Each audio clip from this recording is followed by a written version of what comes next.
মালিক সাহেব, আমি আপনার জমিতে অনেক দিন ধরে কাজ করছি। এবার একটু বাড়তি মজুরি চাই।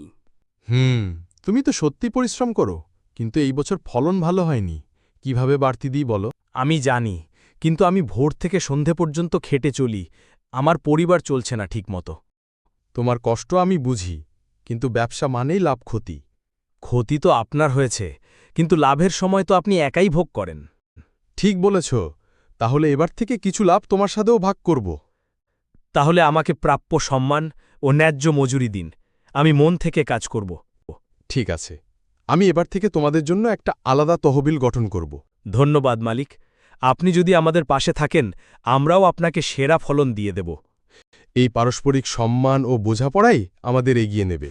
হ্যাঁ মালিক, কাজ আর মানুষ, এই দুয়ের ওপর দাঁড়িয়ে থাকে একটি সফল খামার। চলো এবার সবাইকে ডেকে বলি, আমরা একসাথে কাজ করব, একসাথে এগিয়ে যাব।